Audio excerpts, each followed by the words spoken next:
pemerintah sudah merumuskan paket untuk revitalisasi permesinan.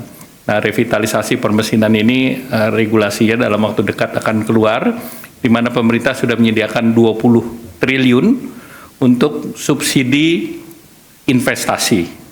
Karena kalau mesinnya tidak diperbaiki, daya saing baik dari penggunaan energi maupun produksi, speednya akan lebih lambat. Assalamualaikum warahmatullahi wabarakatuh.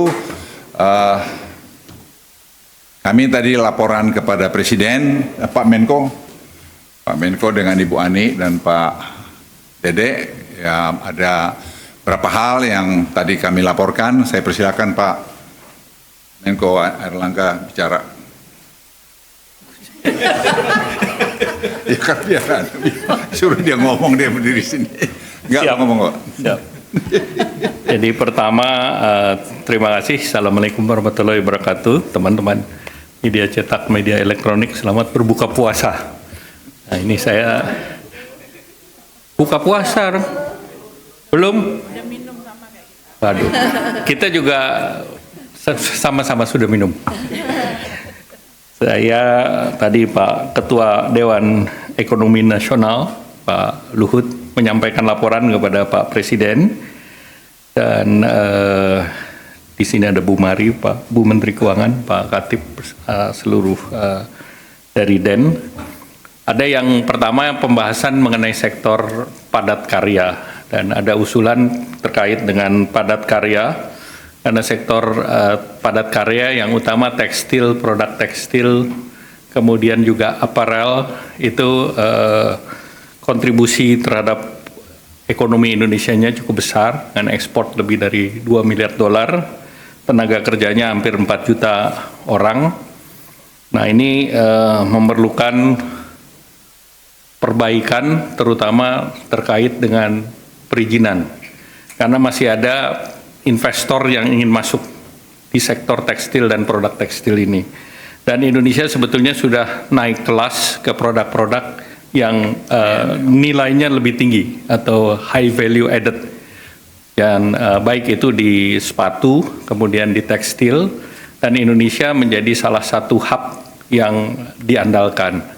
Nah, oleh karena itu tadi arahan Pak Presiden untuk terkait dengan ketersediaan bahan baku, terkait dengan illegal import, terkait dengan supply chain, itu untuk dipermudah dan disederhanakan.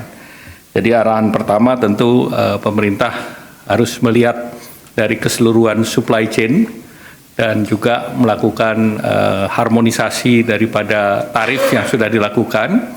Dan kedua, kita merespons terhadap barang yang didumping melalui tindakan anti-dumping. Nah, ini beberapa langkah yang kita akan lakukan. Dan ditambah lagi tentu barang-barang ini adalah barang-barang yang kompetitif. Nah, kompetitif terhadap pesaing kita baik di Thailand, di Vietnam, maupun yang terakhir yang menikmati besar itu Bangladesh. Sehingga kita harus melakukan terus deregulasi dan debirokratisasi maupun permudahan izin untuk pengembangan, termasuk terkait dengan AMDAL. Sehingga tentu ini akan ditangani, dan pemerintah tentu akan membentuk semacam satgas di mana ini akan dilakukan percepatan. Yang kedua, tadi arahan Pak Presiden juga untuk program padat karya ini dibuatkan PSN program. Jadi proyek strategis nasional berupa program untuk sektor padat karya sehingga investasi bisa cepat masuk. Yang ketiga, di tengah ketidakpastian di geopolitik, tentu pasar kita harus terus dijaga. Dan kalau kita lihat memang pasar terbesar tekstil, produk tekstil ini adalah di EU, yang besarnya marketnya sekitar hampir 30% dari demand global. Amerika sekitar 15% dan the rest of the world sisanya. Sehingga menjadi penting tadi EU SEPA segera bisa diselesaikan. Karena dengan EU SEPA bisa diselesaikan, berdasarkan pengalaman Vietnam misalnya, ekspornya naik 50%. Sehingga itu juga menjadi catatan dari Pak Presiden. Nah, selanjutnya untuk usaha menengah kecil, pemerintah sudah merumuskan paket untuk revitalisasi permesinan. Nah, revitalisasi permesinan ini regulasinya dalam waktu dekat akan keluar, di mana pemerintah sudah menyediakan 20 triliun untuk subsidi investasi. Karena kalau mesinnya tidak diperbaiki, daya saing baik dari penggunaan energi maupun produksi, speednya akan lebih lambat. Oleh karena itu, pemerintah sudah siapkan kredit investasi untuk sektor padat karya, tekstil, produk tekstil, sepatu, makanan minuman, furniture, kulit, itu bisa menggunakan skim itu untuk 8 tahun, dan bunganya disubsidi sebesar 5% oleh pemerintah. Jadi berapapun kredit investasi perbankan, pemerintah potong 5%. Nah, selanjutnya tentu kita berharap bahwa dengan sektor padat karya ini bisa ditangani dengan baik. Kita berharap lapangan kerja bisa tercipta, dan kita menargetkan dengan sesudah EU SEPA ini diharapkan industri ini akan kembali bergeliat. Selanjutnya kami kembalikan Pak Ketua Den. Tadi Presiden sudah memberikan instruksi untuk kita melakukan deregulasi di banyak hal. Jadi seperti tadi dilaporkan Pak Dede, pada tahun 80-an pemerintah juga pernah melakukan itu. Itu bisa meningkatkan ekspor kita sampai 20%. Dan sekarang kita kerjakan dan sudah mulai tim dari tempat Pak Erlangga dan tempat Den itu bekerja sama untuk menyiapkan masalah deregulasi ini. Saya kira ini perintah yang jelas dan akan ditindaklanjutin minggu depan ini, ratas untuk itu, sehingga dengan demikian bisa segera diumumkan langkah-langkah. Artinya tidak ada akan mengurangi rekomendasi-rekomendasi yang itu menjadi penghambat terhadap industri-industri yang mau masuk ke Indonesia. Seperti tadi misalnya TPT tadi, sepatu garment tadi, itu bisa menciptakan mungkin beberapa ratus ribu lapangan kerja dalam beberapa waktu ke depan, karena mereka tuh semua siap. Itu yang tadi bisa. Terus apa lagi, Dek? Udah. Mari. Digitalisasi tadi juga kita laporkan, Presiden 17 Agustus ingin meresmikan atau launching nanti program government teknologi ini yang akan nanti menyatukan semua apps yang ada di kementerian lembaga, sehingga dengan demikian akan terjadi dari masalah efisiensi dan juga pengurangan korupsi. Dan ini saya pikir Presiden tadi memerintahkan juga untuk segera dikerjakan untuk semua penduduk kita, keluarga itu dapat punya bank account, karena memang Januari kita akan mulai ngetes mengenai GovTech ini dengan bantuan sosial langsung, sehingga targeted bisa dicapai.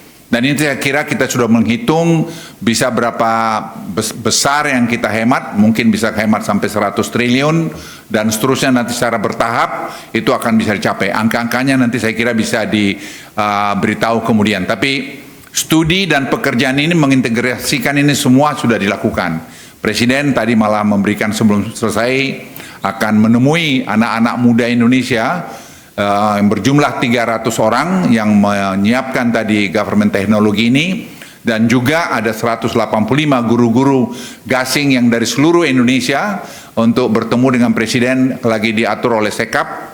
Waktunya kita mungkin melihat Sabtu atau Minggu atau Senin untuk Presiden memberikan arahan pada mereka atau apresiasi terhadap guru-guru ini.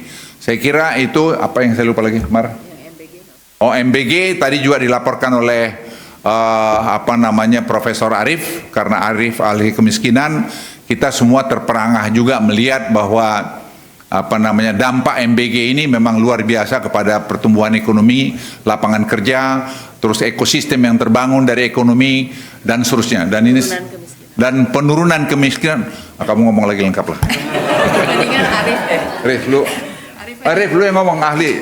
Ini Profesor Arif adalah ahli kemiskinan Indonesia yang jarang kita dengar dari Presiden, mengagumi tadi apa yang beliau sampaikan.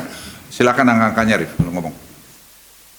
Saya rasa kami dari DEN menyampaikan kajian tentang potensi dari dampak MBG ini terhadap penyerapan tenaga kerja, juga kemiskinan. Jadi intinya program ini sangat bagus sekali dalam konteks Projobs, jadi menciptakan lapangan pekerja baru itu sampai 1,9 juta.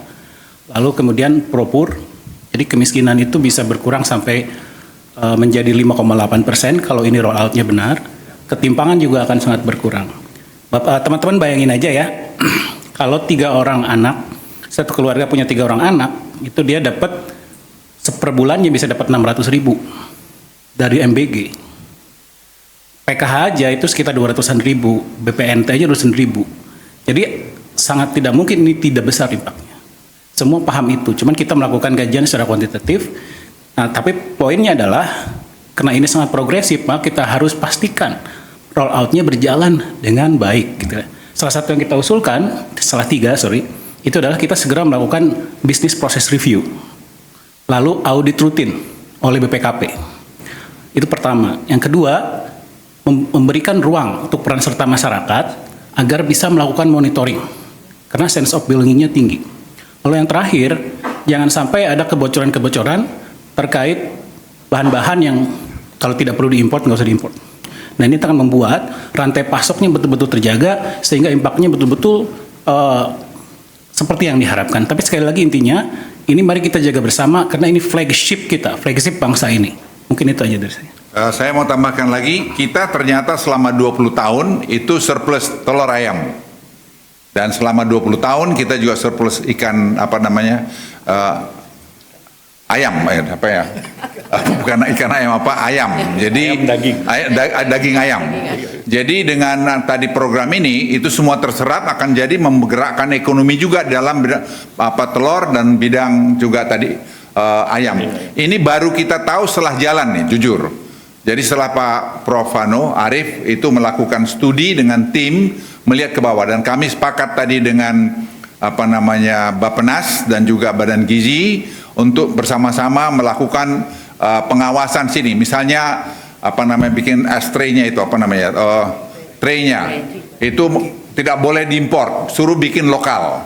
Karena itu kita lihat masih ada buatan luar. Jadi semua kita harus satu padu untuk melakukan pengawasan. Presiden tadi minta ini. Jadi Presiden tadi saya pikir memberikan instruksi yang sangat jelas dan sangat baik mengenai tadi masalah deregulasi. Karena deregulasi ini akan mengurangi korupsi, akan membuat lebih efisien dan akan membangun ekosistem perekonomian kita lebih bagus. Itu saya kira dari saya. Masih ada lagi, Dek? Cukup, Pak. Cukup. Saya kira Terima kasih. terima kasih. Wassalamualaikum warahmatullahi wabarakatuh.